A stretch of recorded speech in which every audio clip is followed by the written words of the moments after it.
وردن سفری کوری سروری دولت از ناحیه عینی آغاز گردید. نخست پرزیدنت جمهوری تاجیکستان محترم امامعلی رحمان در موضع دوآبه شرقی ناحیه عینی با فعالیت کارخانه متمدن جمعیت دارای مسئولیت محدود تیعه دوشنبه صنعتی کوهی آغاز بخشیدند.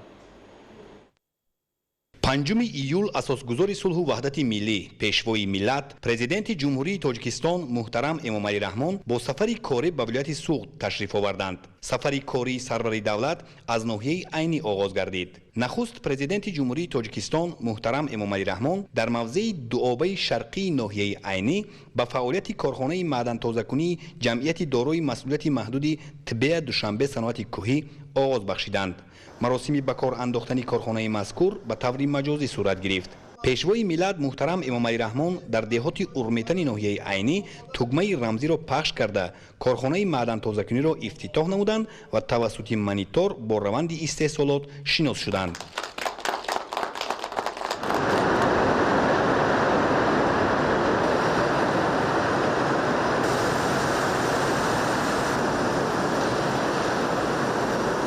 کارخانه در دایره نقشه چهاربینی‌های آبادانی و سازندگی بخشیده به 35 سالگی استقلال دولتی جمهوری تاجیکستان و با مقصد عملی نمودن هدف چهارم استراتژی صنعت کنونی با سرعت کشور بنیاد شده است. مساحت عمومی کارخانه استخراج و استحصال معدن جمعیت دارای مسئولیت محدود تبع دوشنبه صنعت کوهی 1200 گکتار را تشکیل می‌دهد. استخراج معدن در کارخانه از دو کان کومرغی بالا و دوآبه شرقی صورت می‌گیرد.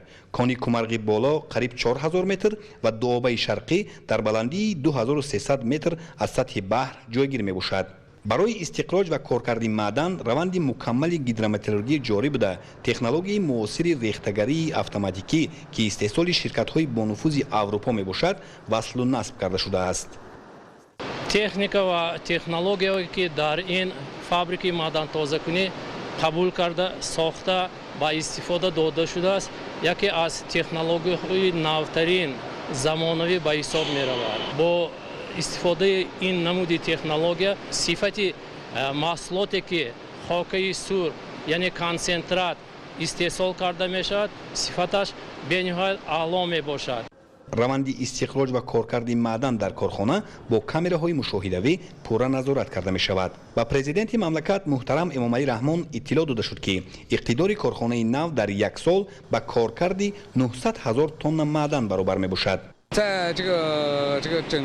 از آغاز فعالیت کاری ما که به سال 2016 راست می آید حکومت جمهوری تاجیکستان کمک و دستگیری های خیلی زیاد نمود. همین توجه و دستگیری همه جانبه بود که ما توانستیم چنین کارخانه عظیم صنعتی را بنیاد نماییم. ما صدقاً منتداری خویش را بیان داشته کوشش میکنیم که روند استحصالات را در سطح بلند به راه مانیم.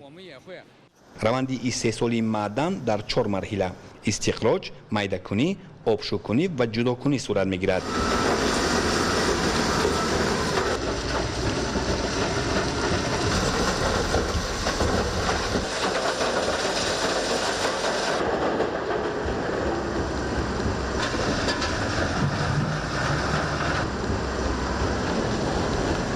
در این کارخانه سیستم فلاتاسیون قبول کرده شده است. با متد فلاتاسیا کنسنترات خاکه سور استحصال کرده می شود. برتری اساسش در اون است که مقدار متال هایی که در ترکیب همین کنسنترات خاکه هستند قریب که با پورگی همش گرفته می شود.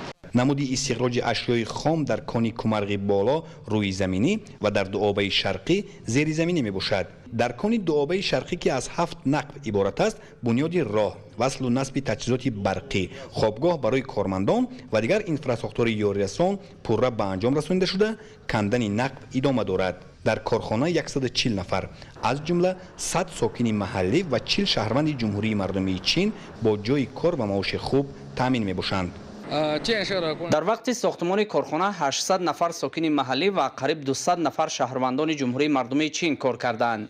با پورا نمودن فعالیت کارخانه برای 500 نفر جای کاری تأسیس می‌یابد. فابریک معدن تازه‌کنی در 3 بست کار می‌کند. کارگران تاجیک همراه کارگران چینی مهنت می‌کنند. همه این کارگران با معاش بلند تامین کرده شده. از روی نقشه در این موضع آینده کارگاه خالصگردانی طلا و نقره بنیاد کرده می شود.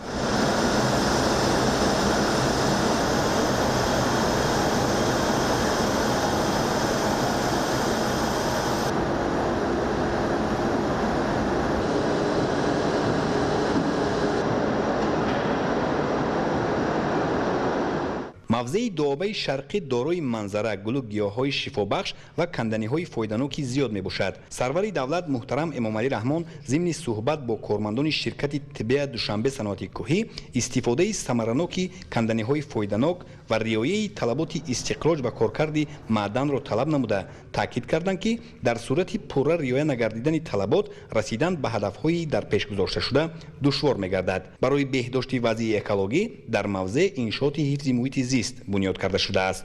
имрӯз бо иштироки бевоситаи пешвои муаззами миллат президенти ҷумҳурии Тоҷикистон муҳтарам Эмомалӣ Раҳмон дар яке аз минтақаҳои баландкӯҳи ноҳияи айнӣ корхонаи истеҳсоли маъдан мавриди истифода қарор гирифт.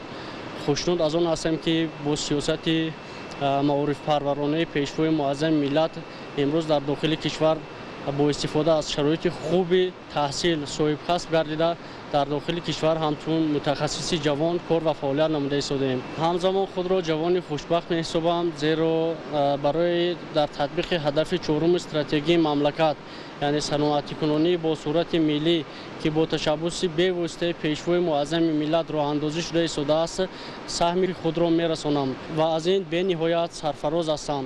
тӯли як сол мешавад ки дар ҷамъияти дорои масъулияташ маҳдуди Тибея Душанбе саноати кӯҳӣ кор ва фаъолият намуда истодам. бо шароити хуби корӣ ва маоши баланд таъмин ҳастем. ҳамарӯза кӯшиш ба харҷ дода истодам барои боз ҳам тақвият бахшидани малакаи касбиам, ҳамзамон барои саҳмгузор будан дар пешрафти саноати мамлакати азизамон. президенти ҷумҳурии Тоҷикистон муҳтарам Эмомалӣ Раҳмон ба низоми кор, ҷараёни истихроҷ ва коркарди маъдан дар корхонаи маъдантозакунии ширкати Тибея Душанбе саноати кӯҳӣ баҳои баланд доданд. бояд гуфт ки бунёди чунин корхонаи азими истеҳсолӣ дар роҳи расидан ба ҳадафи чоруми стратегӣ саноатикунонӣ бо суръати мамлакат қадами устувор мебошад.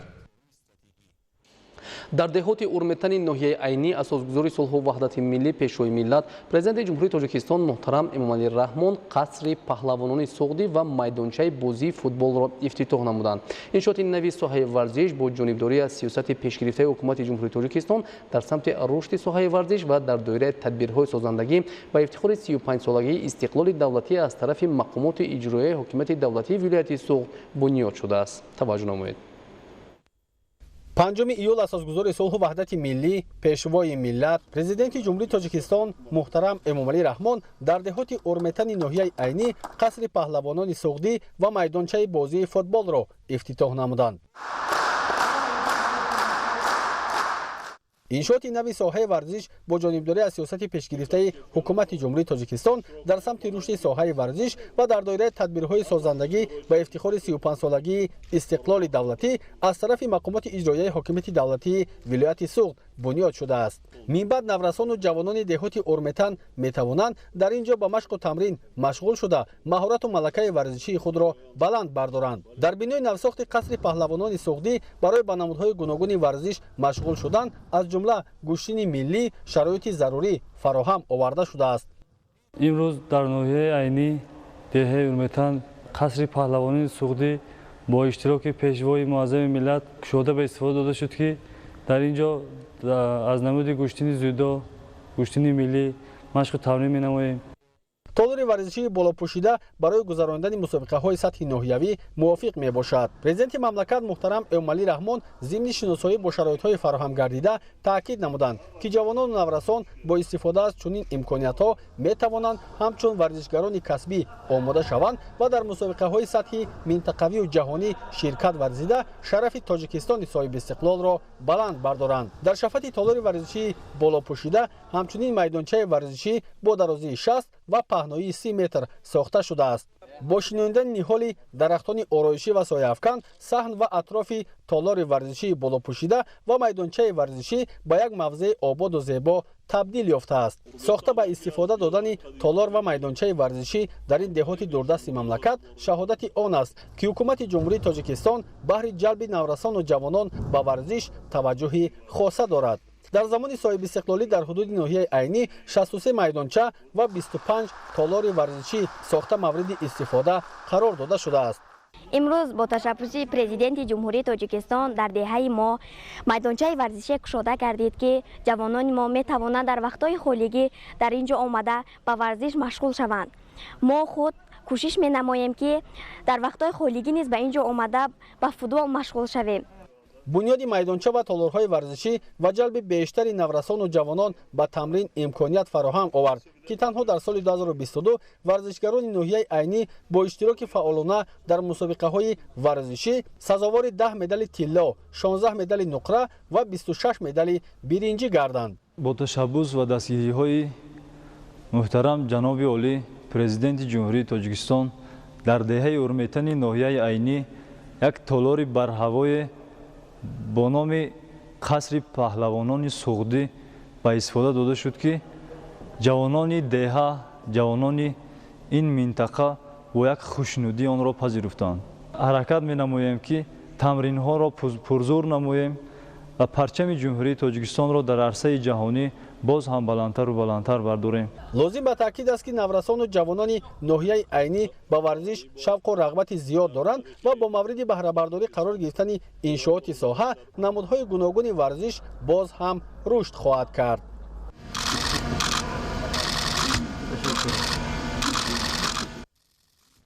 در جریان سفر کوری در ناحیه عینی اساسگذار صلح و وحدت ملی پیشوای ملت پرزیدنت جمهوری تاجیکستان محترم امامعلی رحمان بنای نوی بیمارخانه منطقوی دهات اورمتن را افتتاح کردند.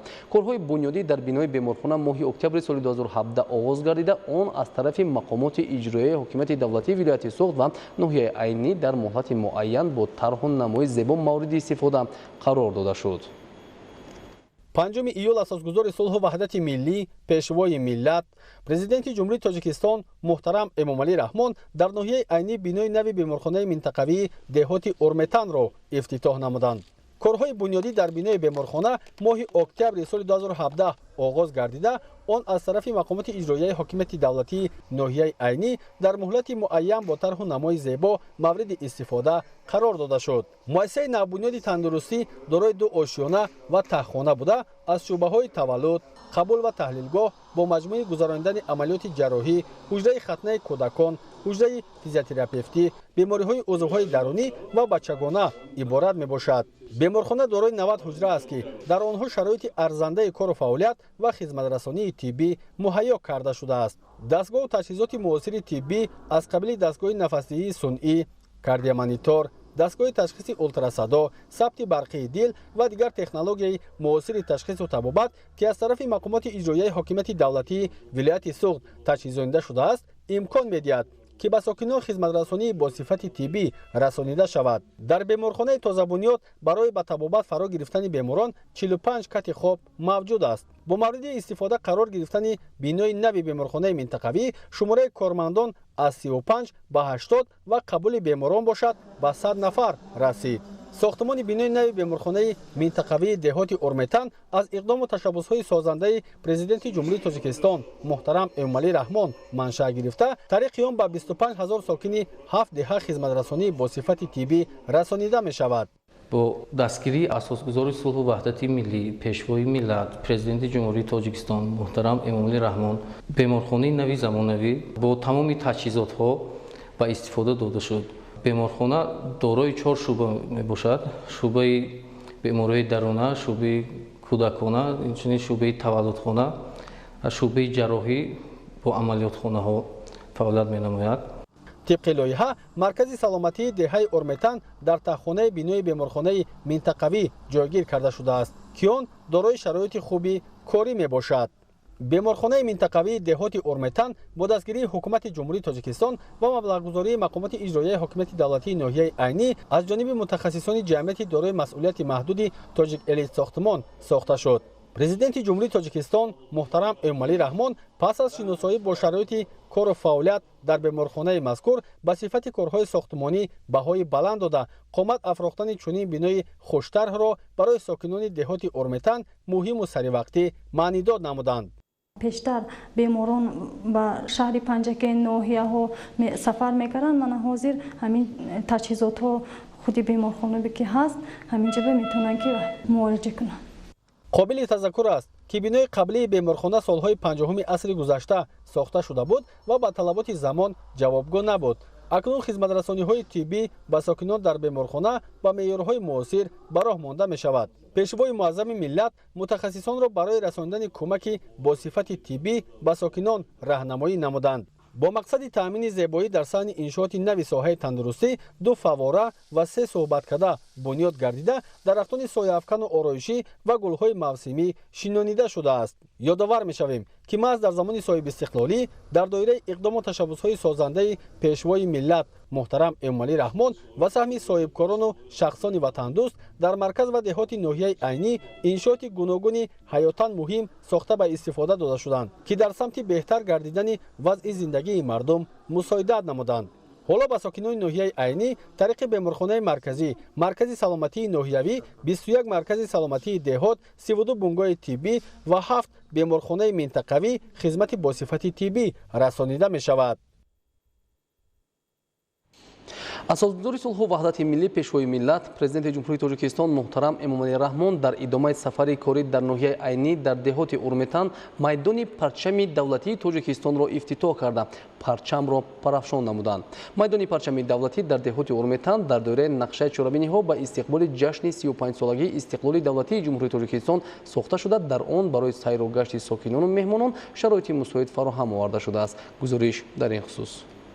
5 июл асосгузори сулҳу ваҳдати миллӣ пешвои миллат президенти ҷумҳурии тоҷикистон муҳтарам эмомалӣ раҳмон дар идомаи сафари корӣ дар ноҳияи айнӣ дар деҳоти урметан майдони парчами давлатии тоҷикистонро ифтитоҳ карда парчамро парафшон намуданд.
میدان پرچم دولتی در دهات اورمتن در دایره نقشه چهاربینی ها به استقبال جشن 35 سالگی استقلال دولتی جمهوری تاجیکستان ساخته شده. در آن برای سیر و گشت ساکنان و مهمانان شرایط مساعد فراهم کرده شده است. انشاءات در مساحت 1000 متر مربع از جانب مقامات اجرایی حاکمیت دولتی ناحیه عینی و صاحبکار وطندوست شهباز قادرов بنیاد گردیده است. کارهای ساختمانی و آبادانی را در انشاءات متخصصان جمعیت دارای مسئولیت محدود ظرفشان ساختمان در مدت کوتاه با استفاده از مصالح بلندصفت و طرح معاصر انجام دادند.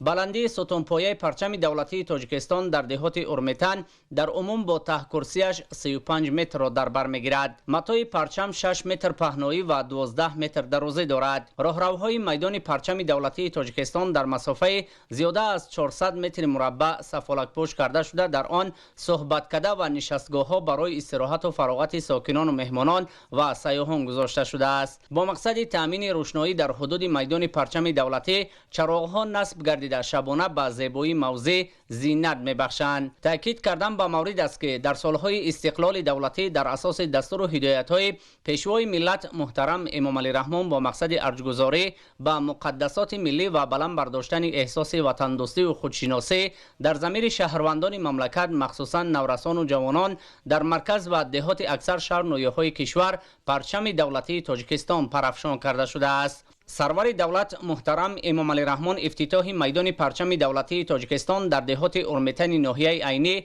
و پرافشانی این رمز معرفی کننده دولت و ملت تاجیک در عرصه بین المللی را در دوره آمادگی ها به جشن بزرگ ملی 35 سالگی استقلال دولتی برای ساکنان مخصوصا نورسان و جوانان تحفه ارزشمند معنیداد کردند. مینداری خود را به اساسگذار صلح و وحدت ملی پیشوای ملت محترم امام علی رحمان میرسانم که چنین میدان فراغتی را برای ما جوانان مهیا نمودند. پرافشان گردیدن پرچم ملی در ضمیر ما جوانان احساس خودشناسی و تندرستی میباشد. ما جوانان شکرانه از آن میکنیم که در چنین وطنی آباد و زیبا اون به سر میبریم و کوشش میکنیم که با دانش خوب و اعلی و رفتار نمونوی تحصیل نموده نامبردار وطن و ملت خود کردیم.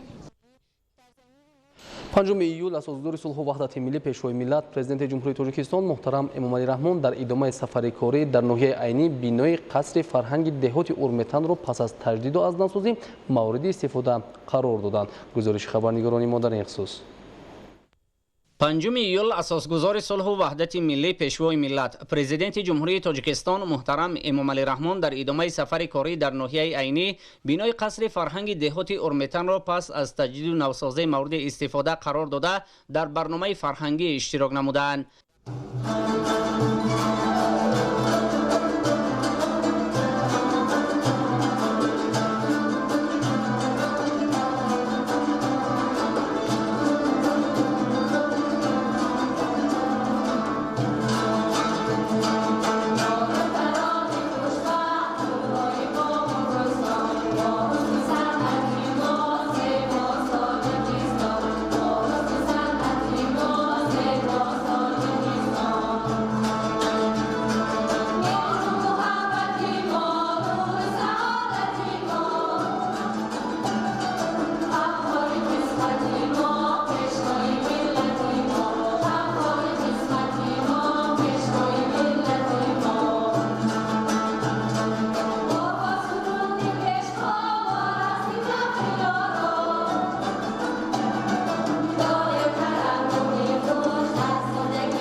بینای قصر فرهنگ دهات اورمتن در اساس دستور و هدایت و سیاست فرهنگ پرورانه پیشوای ملت محترم امام علی رحمان در ادامه سازندگی ها به استقبال جشن 35 سالگی استقلال دولتی جمهوری تاجیکستان تجدید و نوسازی گردیده در آن برای فعالیت اهل هنر شرایط مناسب مهیا کرده شد. انشاءات در مساحت 1500 متر مربع جایگیر بوده کارهای بنیادی از طرف پیمانکار جمعیت دارای مسئولیت محدود تاجیک الیت ساختمان با مبلغ گذاری مقامات اجرایی حکومت دولتی ناحیه عینی در مهلت معین گردیده با صفت بلند به انجام رسانیده شد. تالار اساسی انشاءات دارای 240 جای نشست بوده. در آن برای پیشنهاد برنامه‌های فرهنگی تمام واسطه‌های ضروری وصل و نصب کرده شده است. حجره‌های لباسی وزکنی، پردازگری کاری و دیگر انشاءات یاریرسان نیز با شرایط زمانوی تأمین می‌باشند.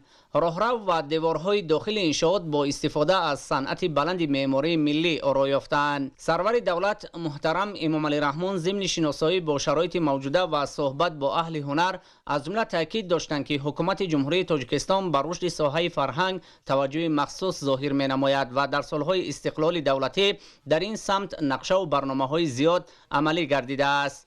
یادآور میشیم که بینای قصر فرهنگ دهات اورمتن ناحیه عینی هنوز سالهای 80 عصر گذشته ساخته شده با سبب فرسوده گردیدن ضرورت تجدید و از نوسازی آن به میان آمد. نوسازی گردیدن انشاءات فرهنگی در این دهات دوردست مملکت امکان می‌دهد که برابر پیشنهاد برنامه‌های رنگین فرهنگی از جانب اهل هنر برای ساکنان همزمان در دایره محفل‌های گوناگون متخصصان آماده کرده شوند. طبق معلومات امروزها در نزد قصر فرهنگ محفل‌ها از جمله دایره نوازی، رباب نوازی، حجم نگاری و راویان فعالیت دارند. پرزیدنت جمهوری تاجیکستان محترم امام علی رحمان به اهل هنر دهات اورمتن ناحیه عینی سازهای موسیقی ملی از جمله دایره، تبلک، رباب و تنبور و دوتار تحفه نمودند که این اقدام مهم برای رشد ساحه، ترغیب و تشویق فرهنگ ملی و حفظ دستاوردهای زمان صاحب استقلالی مساعدت می‌کند. تأکید کردن به مورد است که در سالهای استقلال دولتی در اساس سیاست موفق فرهنگ دوستانه راهبریت عالی حکومت مملکت برابر بنیاد و به استفاده دادن بناهای با شکوه فرهنگی در مرکز شهر و ناحیه‌ها همچنین در دهات دوردست برای اهل هنر انفراساختار معاصر فراهم آورده شد. محض با تلاش و دستگیری‌های با غمخوری‌های پیشوای معظم ملت محترم امام علی رحمان ساحه فرهنگ، ساحه معارف رشد و پیشروی ها در نظر است. این باعث افتخار همه کل مردم تاجیکستان است. امیدواری انا همین چیز بودیم. شکرانی استقلالت و شکرانی وحدت میکنم. بهر آبادی، بهر پیشرفت من همه صنعت و فرهنگ ملت همه وقت آماده باشیم. پیشوای معظم ملت که من این آبادی، این شرایطی که برای ما مهیا کردن، ما باید که در جواب بهر چنین غمخوری ها برنامه های خوبی فرهنگی تشکیل نموده برای بهر خلق عزیز پیشکش کنیم. کادرهای جوانی که منم آینده صنعت و فرهنگ به جلب کردن ما در کار که برای آینده ملت، برای خلق عزیز ما خدمت کند. پیشوای ملت محترم امام علی رحمان پس از شناسایی با شرایط معاصر موجوده در بینای قصر فرهنگ دهات اورمتن در برنامه فرهنگی اهل هنر ناحیه اشتراک نمودند. در تالار نوبنیاد اهل فرهنگ برنامه جالب و رنگین را که تجسمگر دستاوردهای استقلال و آزادی، صلح و وحدت و پیشرفت و شکوفایی تاجیکستان بود پیشنهاد نمودند.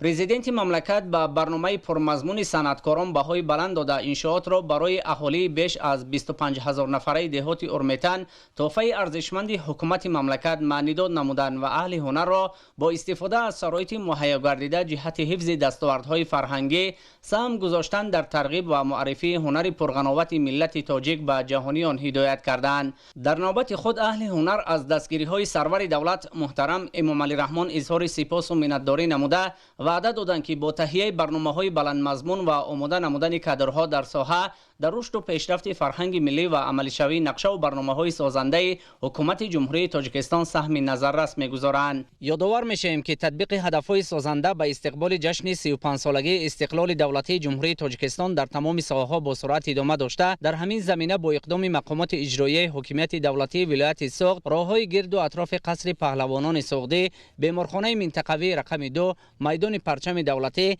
قصر فرهنگ و کارگاه دوزندگی و هنرمندی دهات اورمتن عینی اسفالت پوش کرده شدند.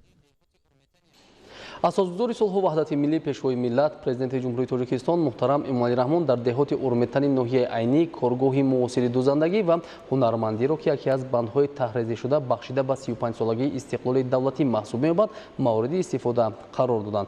کارگاه مذکور در مساحت 195 متر مربع بنیاد شده است. با زیاد گردیدن شمار اهالی ساخته به استفاده دادن انشاءات استحصالی خصوصا در دهات دوردست و فراهمسازی انفراستراکچور ضروری از طلبات زمان بوده جهت عملی سازی هدف‌های حکومت مملکت از جمله 5 ساله رشد صنعت مساعدت می‌نماید. گزارش نوبتی در این خصوص. 5 ایول اساسگذار صلح و وحدت ملی پیشوای ملت پرزیدنت جمهوری تاجیکستان محترم امامعلی رحمان در دهات اورمتن ناحیه عینی کارگاه معاصر دوزندگی و هنرمندی را که یکی از بندهای تعرضی شده بخشیده به 35 سالگی استقلال دولتی محسوب می‌یابد مورد استفاده قرار دادند. کارگاهی مذکور در مساحت 195 متر مربع بنیاد شده است. با زیاد گردیدن شماره اهالی ساخته به استفاده دادن انشاءات استحصالی خصوصا در دهات دوردست و فراهمسازی اینفراساختور ضروری از طلبات زمان بوده جهت عملی سازی هدفهای حکومت مملکت از جمله 5 ساله رشد صنعت مساعدت می‌نماید. تشبث مذکور با دستگیری مقامات اجرایی حکومت دولتی ناحیه عینی از حساب صاحبکار وطن دوست معروف ملیف روی دست گرفته شده است. کارهای بنیادی در انشاء ماه می سال 2023 آغاز گردیده با صفت بلند ساخته به استفاده داده شد. کارگاه دوزندگی و هنرمندی با 16 ماشین درزدوزی، دستگاه‌های آرایش دهنده و دیگر تجهیزات ضروری مجهز می باشد. ما صاحبکاران میناداری خود را به پیشوای معظم ملت جناب عالی محترم امامعلی رحمان میرسونیم. امروز با شرافت خیرمندانه جناب عالی محترم امامعلی رحمان باز یک کارگاه دوزندگی به استفاده داده شد. در این کارگاه ما 20 نفر زنهای خانشین به کار تامین شدند. من وقت ما کوشش می‌نماییم که سیاست خردمندانه جناب عالی را دستگیری نموده باز جایهای کاری زیاد را به استفاده داده باز زنهای خانشین را با کار تامین نماییم. با سرور دولت محترم امامعلی رحمان اطلاع داده شد که با استفاده دادن این کارگاه 20 نفر جوان دختران و بانوان محلی با جای کار و معاش خوب تامین گردیده. همچنین جهت صاحب کسب گردیدن خواهشمندان شرایط مساعد کاری فراهم آورده شده است. پرزیدنت مملکت محترم امامعلی رحمان ضمن شناسایی با شرایط کاری و صحبت با چهوران به صفت کارهای انجام یافته بهای بلند داده همت جوانمردانه صاحبکار را در سمت دستگیری و هماهنگی از تشبث‌های سازنده حکومت مملکت نیکو مؤثر ارزیابی کردند. در کارگاه دوزندگی و هنرمندی لباس‌های یگانه مکتبی، طبی، نامگوی گوناگون لباس‌های زنانه و مردانه، لباس‌های عروسی و جشنی و جهازهای خانه برای منزل زیست و کارخانه‌ها موافق درخواست میزاجان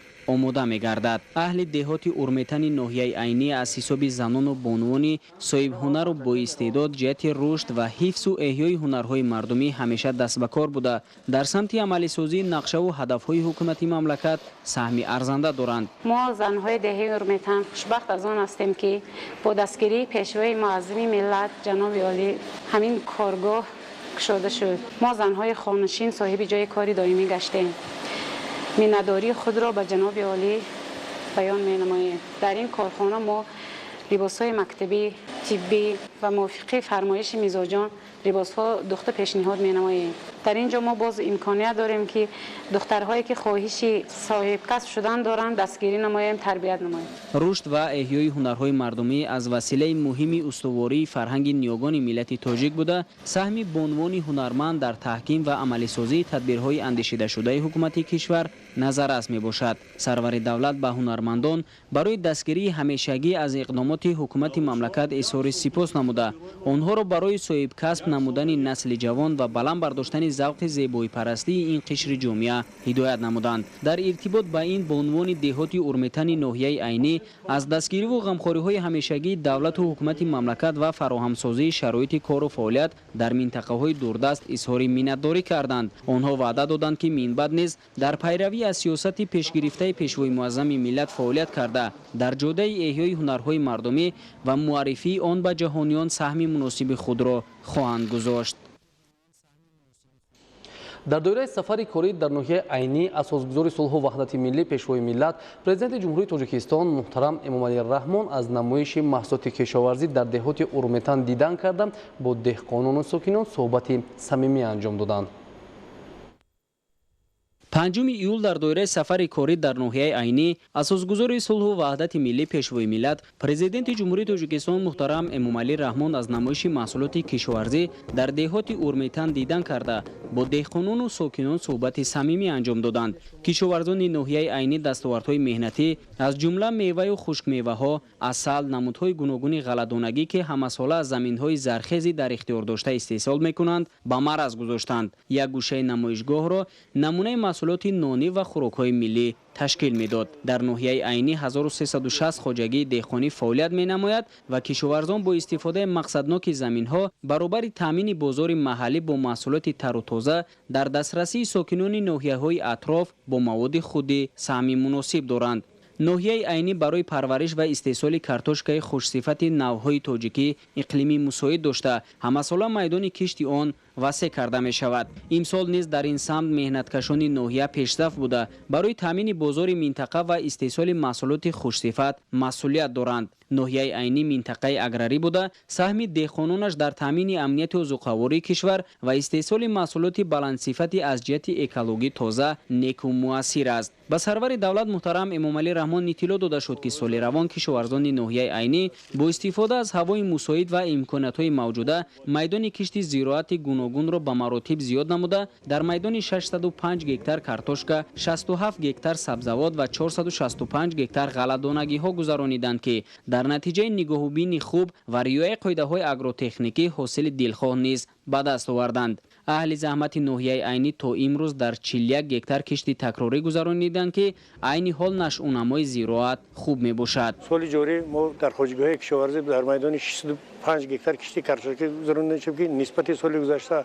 30 گکتار زیاد بوده، نسبت دورنما 5 گکتار زیاد میشد. و امروز ما کندن کشت کارتوشکی آغاز کرده بود در همزمان کشتی تکراری رو برای استفاده برای گرفتن هر یک زمین گرفتن 2 حاصل. سال جاری در میدان 30 گکتار بوهای نو بنیاد کرده شد در زمین‌های غیر کشاورزی و عموما در 3 سال اخیر 168 گکتار باغ در همه در زمین‌های غیر کشاورزی بنیاد کرده شده است و ما کشاورزان حرکت نموده استادیم که بهر تامین امنیت و عضوخوری مملکت سهم خود را گذاریم. پیشوای معظم ملت محترم امامعلی رحمان ضمن صحبت با اهل زحمت تاکید نمودند که کشاورزان باید از گذشته دیده پرمسئول باشند و استفاده ثمرناک زمین را خوب درک کرده با به دست آوردن محصولات فراوان در تامین امنیت و عضوخوری کشور سهم مناسب خود را گذارند. مورد به ذکر خاص است که در ناحیه عینی با مقصد عملی سازی برنامه‌های دولتی صحوی خصوصا در سمت باغ و تاک‌پروری چاره‌های مشخص روی دست گرفته شده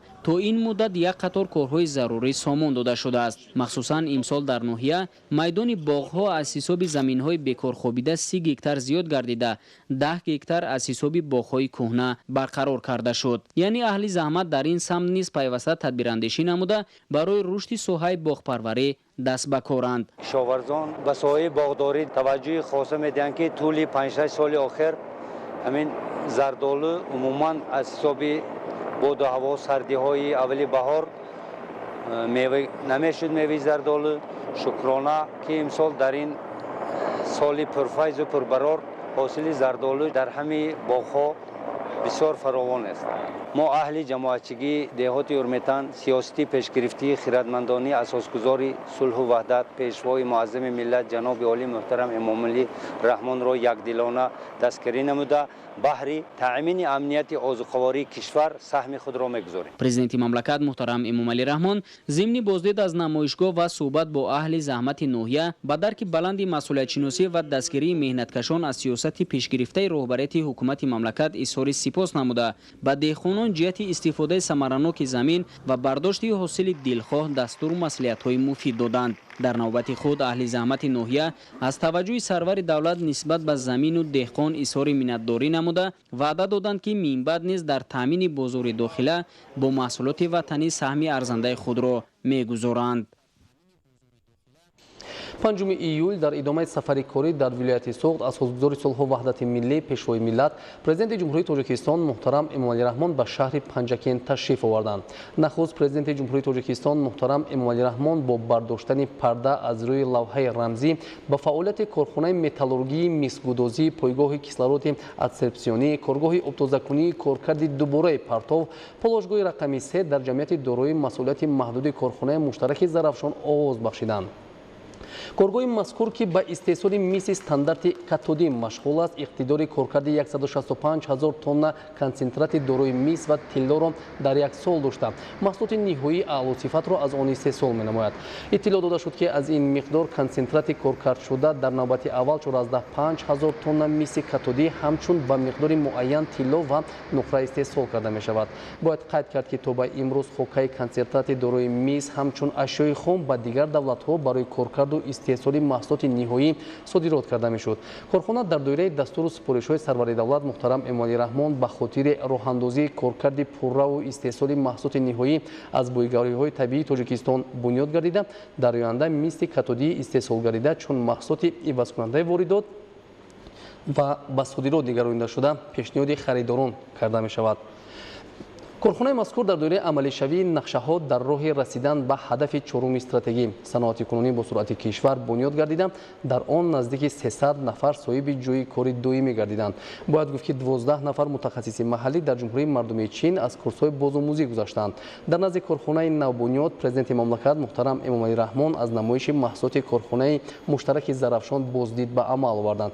дар намоишгоҳ маъданҳои конҳои таррор ва ҷилав, хокаи бойгардондашудаи мис ва кони таррор, тилло ва нуқраи истеҳсоли корхона ва миси катодӣ ба маъраз гузошта шуд. зимни боздид иброз гардид ки феълан дар ҷамъияти мазкур 2809 нафар соҳиби ҷойи кор буда, ҳамасола иқтидори истеҳсолӣ афзоиш дода мешавад. тибқи маълумоти масъулин дар 6 моҳи соли ҷорӣ корхонаи муштараки зарафшон ба маблағи зиёда аз 2,2 миллиард сомонӣ маҳсулот истеҳсол кардааст. дар ин давра ҳамчунин истеҳсоли хокаи бойгардондашуда 23,1 000 тоннаро ташкил дод ва ин нишон дод дар ҳамин давраи соли гузашта ба 18,4 000 тонна баробар буд. зимни боздид аз намоишгоҳ пешвои муаззами миллат муҳтарам Эмомалӣ Раҳмон барои фаъолияти мунтазами корхонаи нав, истеҳсоли маҳсулоти баландсифату рақобатпазир ва марҳила ба марҳила афзоиш додани иқтидори истеҳсолӣ масъулинро муваззаф намуданд. 5 июл дар доираи сафари корӣ дар вилояти Соғд асосгузори сулҳу ваҳдати миллӣ пешвои миллат президенти ҷумҳурии Тоҷикистон муҳтарам Эмомалӣ Раҳмон баъди ифтитоҳи корхонаи металлургӣ дар ҷамъияти дорои масъулияти маҳдуди корхонаи муштараки зарафшони шаҳри Панҷакент бо 100 нафар ятими кул аз шаҳру ноҳияҳои Панҷакент, Бӯстон, Айнӣ, Шаҳристон, Кӯҳистони Масчо ва Зафаробод мулоқот карда ба онҳо тӯҳфаҳо тақдим намуданд. дар мулоқоти имрӯза ба ятимон дар доираи сиёсати иҷтимоии ҳукумати ҷумҳурии Тоҷикистон ва идомаи ғамхориҳо нисбат ба ятимон аз ҷониби пешвои муаззами миллат муҳтарам Эмомалӣ Раҳмон баробари оростани дастархони пурнозу неъмат ба наврасону ҷавонон ки бо амри тақдир аз навозиши волидайн бенасиб монданд маҷмӯи сару либос, кӯмаки молиявӣ ва шириниҳо тақдим карда шуд. ин ҳолат хушҳолию фараҳи кӯдаконро афзун намуд. ятимон бо шодию нишод аз дасти роҳбари инсондӯст тӯҳфаҳои арзишманд гирифтанд. президенти мамлакат муҳтарам Эмомалӣ Раҳмон бо наврасону ҷавонони ятими шаҳру ноҳияҳои Панҷакент, Бӯстон, Айнӣ, Шаҳристон, Кӯҳистони Масчо ва Зафарободи вилояти Соғд суҳбати самимӣ ороста онҳоро барои таҳсили хубу аъло, омӯхтани касбу ҳунар, забонҳои хориҷӣ ва кор бо технологияи муосир ҳидоят карданд. зимни суханронии сарвари давлат муҳтарам Эмомалӣ Раҳмон таъкид намуданд ки ҳукумати мамлакат ҳамеша ба қешрҳои ниёзманди ҷомеа бахусус ятимон таваҷҷӯҳи ҳамаҷониба равона месозад. давлату ҳукумати Тоҷикистон сарпарастии ятимонро ба дӯши худ гирифтааст ва то ба ҳаёти мустақилона қадам ниҳодани онҳо барои таълиму тарбия ва ба камол расониданашон тамоми шароитҳои заруриро муҳайё месозад. 5 июл дар доираи сафари корӣ дар вилояти Соғд асосгузори сулҳу ваҳдати миллӣ пешвои миллат президенти ҷумҳурии Тоҷикистон муҳтарам Эмомалӣ Раҳмон ба ноҳияи Шаҳристон ташриф оварданд. сарвари давлат муҳтарам Эмомалӣ Раҳмон нахуст дар мавзеи хӯрамдараи ноҳияи Шаҳристон иншооти нави обрасониро мавриди истифода қарор дода аз нашъунамои картошка дар хоҷагии деҳқонии Нур шинос шуданд. набудани оби полезӣ дар баъзе аз қисматҳои ин мавзеъ мушкилоти асосӣ ба шумор мерафт ва бо ҳамин сабаб кишоварзон наметавонистанд ҳосили фаровон ба даст оранд. тавассути бунёди иншооти нави обрасонӣ ва насби насосҳои махсуси обкашӣ 15 гектар замини корами мавзеъи хӯрамдара обёрӣ шуд. оби полезӣ ба ин мавзеъ аз масофаи қариби 1 километр оварда шуда барои захира ва таъмини доимии он ҳавзи махсус бунёд шудааст. имрӯз хоҷагидорони ноҳия нақша доранд ки аз ҳисоби заминҳои картошка зиёда аз 50 000 тонна маҳсулот ҳосил ба даст оранд. дар ҳамин ҷо ба пешвои миллат муҳтарам Эмомалӣ Раҳмон имкониятҳои истеҳсолӣ ва дастовардҳои аҳли заҳмати ноҳия муаррифӣ карда шуд. дар ноҳияи шаҳристон таҷрибаи ба рушди ҳамаи бахшҳои соҳаи кишоварзӣ таваҷҷӯҳи махсус зоҳир карда мешавад. натиҷа ҳамин аст ки хоҷагидорон ҳосили баланди меваю сабзавотро ба даст оварда дар баробари таъмини талаботи дохилӣ ҳамзамон ба хориҷи мамлакат содирот менамоянд. имсол дар маҷмӯъ ҳудуди ноҳия 52 гектар боғи нав бунёд карда шуд. дар ноҳияи шаҳристон бо дастгирии ҳукумати мамлакат бо мақсади таъмини талаботи аҳолӣ бо гӯшту шир саршумури чорво афзоиш дода мешавад. тибқи маълумот ҳоло дар ноҳия 853 сар асп, наздики 23 000 чорвои калон, 79 000 чорвои майда ва 35 сар қутоз нигоҳубин мешавад. пешвои миллат муҳтарам Эмомалӣ Раҳмон барои дар оянда ноил гардидан ба ҳадафҳои рушд аз ҷумла таъмини амнияти озуқавории мамлакат ва боз ҳам рушд додани соҳаи кишоварзӣ ба масъулон дастур доданд ки ҷиҳати афзоиши ҳаҷми истеҳсоли маҳсулот аз имкониятҳои мавҷуда васеъ истифода намоянд. 5 июл асосгузори сулҳу ваҳдати миллӣ пешвои миллат президенти ҷумҳурии Тоҷикистон муҳтарам Эмомалӣ Раҳмон дар идомаи сафари корӣ ба ноҳияи шаҳристони вилояти Суғд парваришгоҳи нигоҳдории ҳайвоноти нодирро ба истифода доданд. масоати умумии парваришгоҳ 200 гектар буда ин мавзеи ноҳияи шаҳристон барои парвариши ҳайвоноти нодир иқлими мусоид дорад. ба пешвои миллат муҳтарам Эмомалӣ Раҳмон иттилоъ дода шуд ки дар парваришгоҳи навтаъсис асосан ду намуди ҳайвоноти нодир оҳуи аврупоӣ лан ва гӯсфанди шохдори муфлонӣ парвариш ва нигоҳубин карда мешавад. парваришгоҳи мазкур аз ҷониби ҷамъияти дорои масъулияти маҳдуди газнафт ташкил гардидааст. дар ҳамин ҷо президенти мамлакат ҳайвоноти нодирро ба табиат сар доданд. طبق اطلاع مسئولان ماه دکبر سال 2022 در از جمهوری بلاروس 30 سر آهوی ذات لن وارد گردید. نمودهای آهو نخست با اقلیم تاجیکستان مطابق گردانده شده، از آنها نسل نو گرفته می شود. حالا شماره نمود آهوی لن اروپایی به 38 سر رسیده است و نسلگیری از آن ادامه دارد. پرزیدنت مملکت محترم امامعلی رحمان ضمن بازدید از شرایط پرورشگاه که در موضع خوشبود و هوای ناحیه شهرستان تأسیس داده شده است با مسئولان ساحه صحبت صمیمی انجام داده. جهتی در آینده زیاد نمودن سرشمار آهوی نوعی اروپایی لن و گوسفند شاخدار موفلون درست پرورش کردن و با اقلیم تاجیکستان مطابق نمودن این نمودی آهوها دستور سپارش‌های مشخص دادند. بینندگان گرامی، با دیگر خبر و گزارش‌ها همکاران شما را در نشریات بعدی آشنا می‌سازند. با برنامه‌های تلویزیونی تاجیکستان بمانید.